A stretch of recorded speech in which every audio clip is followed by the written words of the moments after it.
ሰላም ወገኖች እንዴት ናችሁ? ሰላም ናችሁ ወይ? ጸጋና ሰላም ይብዛላችሁ። እግዚአብሔር ይመስገን እኔ በጣም ደህና ነኝ። ጌታ የተመሰገነ ይሁን። አሁን የገባሁት አንድ ነገር ልናገር ፈልጌ ነው። ሁላችንም የምናውቀው ነው እና ትዕቢት ይባላል። ትዕቢት ይባላል። የተለያዩ ሲኖኒምስ ወይም ተመሳሳይ ቃሎች ትምክህት ይባላሉ። ጌታ ለምሳሌ ለኛ ትምህርታችን በጌታ ብንመካ ታበይን አይባልም እና ስለዚህ ትዕቢት የሚባል ነገር አለ። ሰው የሚጠብቀው ለምንድን ነው? ወይም ደግሞ የሚታበየው ሲመስል የሚያስታበይ ነገር ስላለ ነው አለ። ይህ የሚያስታበይ ነገር ደግሞ ምንድን ነው እሱ ብለን ካልን ወደ ሮንግ ዌይ የሚመራ እንድንታበይ የሚያደርግ አጉል ትምክህተኛ እንድንሆን የሚያደርግ ነገር ምንድን ነው? እንዲህ አይነቱስ ነገር ለእኛ ይጠቅማል ወይ? ከናካቴው ይሄ የሚያስታበይን ነገር ከናካቴው ማስወገድ ከቤታችን ውስጥ ካለም አእምሯችን ውስጥ ካለም አጠቃላይ የሚያስታበይ ከሆነ በእጃችን የያዝነው ነገር መጣል ያስፈልጋል ብንል ልክ ነን ወይስ ልክ አይደለም? ለምሳሌ እኔ በጣም ጥሩ ቪላ ቤት ካለኝ፣ በጣም ጥሩ ስራ ካለኝ፣ ተምሬ ደግሞ ትልቅ ደረጃ ላይ ደርሼ ከሆነ የሚያስታበየኝ ከሆነ ይሄ የሚያስታበየኝን ነገር ቤቱንም ማስወገድ አለብኝ አስታበየኝ ከሆነ ወይም ደግሞ አለኝ የምለው ነገር አስታበየኝ ከሆነ ማስወገድ አለብኝ ወይ? ችግሩ የት ጋር ነው? ወይም ደግሞ ብዙ ገንዘብ ኖሮኝ ከሆነ እና በገንዘቡ እንድመካበት አድርጎኝ ከሆነ መፍትሄው እኔን ከትዕቢት ለማዳን መፍትሄው ያለኝን ገንዘብ ሁሉ የሆነ ጋርቤጅ ውስጥ ወስዶ መክተት ነው እና ስለዚህ እነዚህን ጥያቄዎችም አብሮ ማየት ጥሩ ነው እና የሚያስታበይ ነገር ብዙ ጊዜ እኛ ለኛ ይሆነናል ይጠቅመናል ብለን የተቀበልነው ነገር ነው። እንደገና ደግሞ ለፍተን ግረንም ጥረንም ደግሞ ያገኘነው ነገር ነው ማለት ነው። ለፍተን ጥረን ማግኘታችን በክፉ መንገድ አመፃን በመስራት እስካልሆነ ድረስ ምንም ችግር የለበትም። ማንኛውም ሰው በዛ መንገድ ማለፍ ይችላል። አማኞችም ብንሆን ማለት ነው። መድከም እንችላለን። በስራ ደክመን የሆነ ነገር ማግኘት፣ ነግደን የሆነ ነገር ማግኘት ማትረፍ እንችላለን። ይሄ የጌታ ፈቃድ ነው። ሐዋርያው ያዕቆብ ላይም ስትናገሩ የጌታ ፈቃድ እንደሆነ እንረዳለን። እና ይሄ ትዕቢት የሚባለው ነገር ታዲያ እንዴት ነው ከኛ የሚወገደው? ያስታበየንን ነገር ማስወገድ ነው ወይስ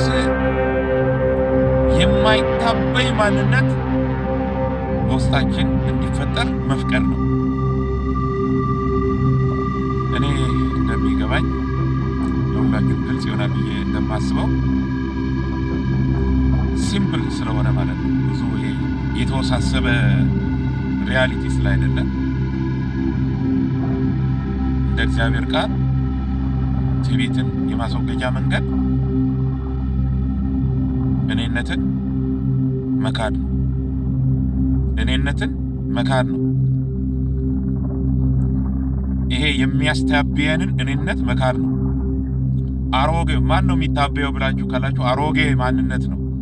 ነፍሳችን ስትታበይ ምን ማለት ነው? ለአሮጌው ሰው፣ ለአሮጌው አስተሳሰብ፣ የኃጢአት መሻት ላለው ለሱ እየተገዛች ነው ማለት ነው። ለመንፈስ ፈቃድ እየተገዛች አይደለም ማለት ነው። ለአሮጌው እየተገዛች ግን የተጠራ ነው። በተለይ ክርስቲያኖች፣ እኛ አማኞች የኢየሱስ ክርስቶስ ደቀ መዛሙርት ነን የምንል የተጠራ ነው የመንፈስን ፈቃድ ለማድረግ ነው። እንደ መንፈስ ፈቃድ ለመመላለስ ነው የተጠራነው። ወይም ደግሞ ከተጠራን በኋላ ከዳንን በኋላ በእግዚአብሔር ቃልና በመንፈስ ቅዱስ እየታገዝን እንደ ክርስቶስ ሐሳብ እንደ መንፈስ ቅዱስ ሐሳብ ልንኖር ነው የተጠራነው። ነፍሳችን ድሮ በገዛ መንገዷ ትኖር የነበረችው የዳነችው እንደ በፊቱ እንዳትኖር ነው። የሥጋን ፈቃድ እያደረገች ትኖር እንደነበረው እንዳትኖር ነው። አሁን ግን ከዳነች በኋላ እንደ መንፈስ ፈቃድ ልትመላለስ ይሄ የእግዚአብሔር ሐሳብ ነው ማለት ነው።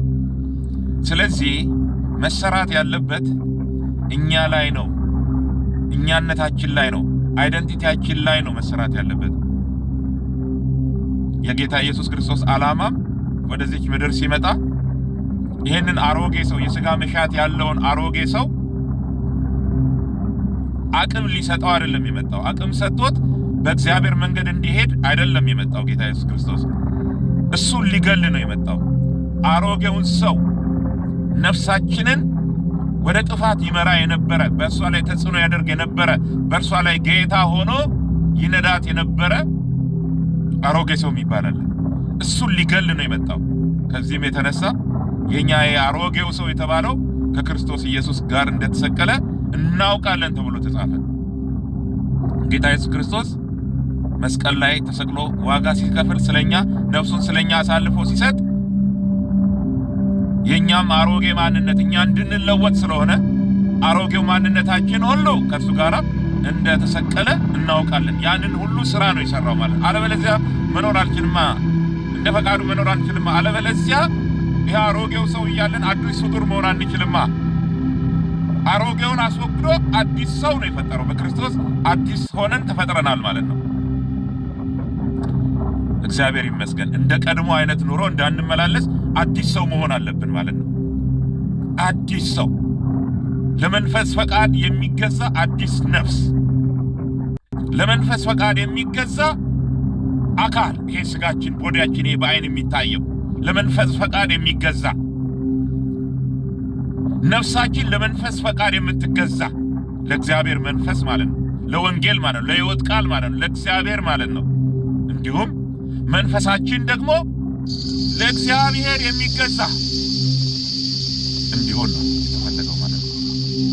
ይህንን ስራ ነው ጌታ የሰራው በመስቀል ላይ ማለት ነው ለኛ።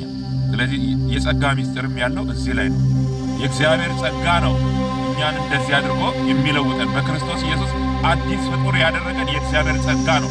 አዲስ ፍጡር ከሆንን በኋላ ደግሞ በዚህ በተፈጠርንበት ማንነት በአዲሱ ሰው ልንመላለስ፣ ክርስቶስን በለበሰ አዲሱ ሰው ልንመላለስ፣ የክርስቶስን ሐሳብ በወረሰ አዲሱ ሰው ልንመላለስ ተጠርተናል ማለት ነው። የክርስቶስ ኢየሱስ ልብ አለን አይደለም ጳውሎስ ያለው? ያ ማለት የክርስቶስ ማይንድ አለን፣ የሱ ማይንድ አለን፣ እንደርሱ ነው ሐሳብና ፈቃድ ልንመላለስ ማለት ነው። እና ስለዚህ ይሄንን አሮጌ ነገር በማስወገድ ነው ያለን ነገር ዕውቀት ቢሆን ገንዘብ ቢሆን ሀብት፣ ዝና፣ የተለያየ ነገር አለን የሚባለው ነገር ሰዎች የሚያመጡልን ነገር በሙሉ እኛን የማይገዛው የማንታበይበት እኛ ስንለወጥ ብቻ ነው። ከዛ ያለን ነገር ሁሉ ለእግዚአብሔር ክብር ይሆናል ማለት ነው። እግዚአብሔር አምላክ የተመሰገነ ይሁን። ስለዚህ መልካም ነገር ያለን በእጃችን ያለን ነገር እንዳያስታብየን እኛ እንለወጥ። ጌታ የተመሰገነ ይሁን። ይሄንን ለማለት ነው የገባሁት። እግዚአብሔር ይባርካችሁ እላለሁ። ተባረኩልኝ።